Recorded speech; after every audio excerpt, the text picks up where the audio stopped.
শোণিতপুৰ জিলাৰ ঢেকিয়াজুলি লোকনায়ক অমিয় কুমাৰ দাস মহাবিদ্যালয়ত Assam press কৰেছপণ্ডেন্স union চমুকৈ আপকোৰ চতুৰ্থ দশক দ্বিবাৰ্ষিক পূৰ্ণাংগ অধিৱেশনখনি 2025 চনৰ 18 জানুৱাৰীৰ পৰা আৰম্ভ হয়। পুৱা 9:30 অধিৱেশনৰ মূল তোৰণ উন্মোচন কৰে আদৰণি সমিতিৰ সভাপতি প্ৰবোধ কুমাৰ দাসে। 10 বজাত প্ৰতিনিধিৰ নাম পঞ্জীয়ন আৰু 11 বজাত প্ৰতিনিধি সভা আৰু বিষয় বাছনি সভা সম্পন্ন হয়।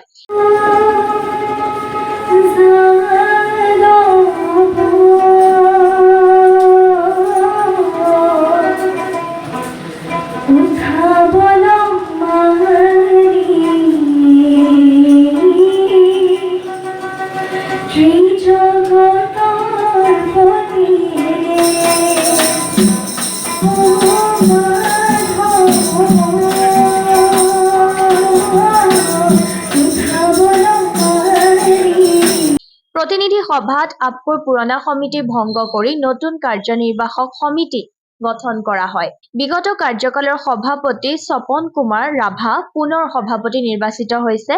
সেইদৰে মুখ্য উপদেষ্টা মনোজ সিং, আব্দুল খালেক, কাৰ্যকৰী সভাপতি মৌচম জ্যোতি বৈশ্য, সম্পাদক প্ৰধান শৰৎ সেনচুৱা, উপসভাপতি ৰতন কলিতা, আব্দুল ৰেজাক, নাৰায়ণ ফৱেল, ৰবীন বৰুৱা, সম্পাদক প্ৰণৱ চক্ৰৱৰ্তী, নৱজিৎ শইকীয়াৰ সহিতে 43 জনীয়া সমিতি গঠন কৰে।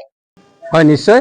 আমি আসলতে আপকোৱে 1993 চনৰ 30 এপ্ৰিলত আপকো গঠন হৈছিল আৰু জন্মলগ্নৰ পৰা আমাৰ সাংবাদিকৰ সুৰক্ষা আৰু আৰ্থিক নিৰাপত্তা, প্ৰেছৰ স্বাধীনতা এই সম্পৰ্কত আমি আন্দোলন কৰি আহিছোঁ বা সংগ্ৰাম কৰি আহিছোঁ আৰু এই সংগ্ৰাম আমাৰ অব্যাহত আছে। আমাৰ সাংবাদিকসকলৰ যিবিলাক ন্যায্য দাবী আছে বা ন্যায্য প্ৰাপ্য আছে আমাৰ, সেই ন্যায্য প্ৰাপ্য আৰু দাবীসমূহ আমি চৰকাৰৰ ওচৰত আমি দাবী জনাই আহিছোঁ আৰু আমাৰ কাৰ্যকালত দুবাৰকৈ আমি মুখ্যমন্ত্ৰী, অসমৰ মুখ্যমন্ত্ৰী ডক্টৰ হিমন্ত বিশ্ব শৰ্মাক আমাৰ কেইবাটাও দাবী সম্বলিত আমি স্মাৰকপত্ৰ আমি প্ৰদান কৰিছোঁ আৰু আশা ৰাখিছোঁ আৰু মুখ্যমন্ত্ৰী ডক্টৰ হিমন্ত বিশ্ব শৰ্মাও আমাক এটা আশ্বাস দিছে যে আমি যিসমূহ দাবী উত্থাপন কৰিছোঁ স্মাৰকপত্ৰত, সেই দাবীসমূহ তেওঁ মানে বিবেচনা কৰি চাম বুলি তেওঁ কৈছে আৰু সেই দাবীসমূহ আগন্তুক যি ফেব্ৰুৱাৰী মাৰ্চত যি বাজেট অধিৱেশন হ'ব, সেই বাজেট অধিৱেশনৰ সময়ত তেওঁ বিবেচনা কৰি চাম বুলি তেওঁক আমাক আশ্বাস দিছে আৰু আশা ৰাখিছোঁ